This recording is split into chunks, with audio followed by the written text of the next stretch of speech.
I've been thinking about myself today, thinking how I changed, how I really don't care if you are here. Quand on s'entoure de personnes positives, dans un contexte positif, bien sûr, il y a toujours la possibilité que des personnes négatives soient tapies, comme j'en ai eu connu pendant de très nombreuses années, me semble-t-il.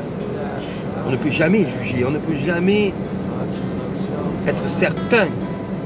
On ne peut que constater ce que font les gens, en ayant parfois l'impression de comprendre, mais n'étant jamais dans leur tête, les choses sont très compliquées.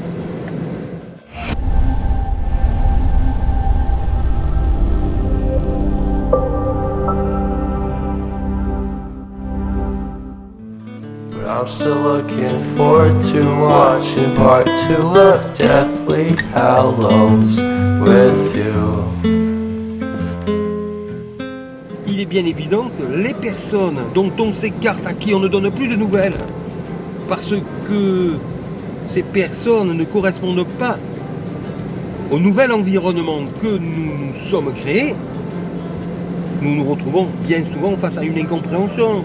Les personnes ne comprennent pas comment se fait-il que l'on coupe comme ça, parfois du jour au lendemain, avec des gens que l'on a côtoyés pendant des années, parfois des personnes de notre propre famille, parfois des personnes très proches. Mais nous savons tous ce que c'est que d'avoir des frères, des sœurs, par exemple, des parents parfois, ou des enfants, qui, bien que de notre famille, sont des personnes toxiques. Alors que faire dans ce cas-là? Que faire si ce n'est ne pas donner de nouvelles? Généralement, ces personnes-là, les personnes toxiques, sont des personnes qui ont besoin qu'on ait besoin d'elles. Ce ne sont pas des personnes qui vont vers les autres. Ce sont des personnes vers qui il faut toujours aller. Et dès l'instant où on ne leur donne plus de nouvelles, eh bien, elles se retrouvent bloquées. Elles attendent, le temps passe, et puis un beau jour, elles se rendent compte qu'on ne les a plus contactées. Et alors, eh bien, le plus souvent, les années passent, 5 ans, 10 ans, 15 ans, 20 ans passent, et un jour, face à la certitude que la personne dont elles attendent qu'elle les recontacte ne les recontactera jamais plus, elles essaient de comprendre pourquoi on ne leur a plus donné de nouvelles. Et c'est là qu'il faut leur expliquer qu'une personne normale vit dans l'échange. On va l'appeler, elle va appeler. La personne qui attend constamment qu'on l'appelle, qu'on aille vers elle, est une personne toxique.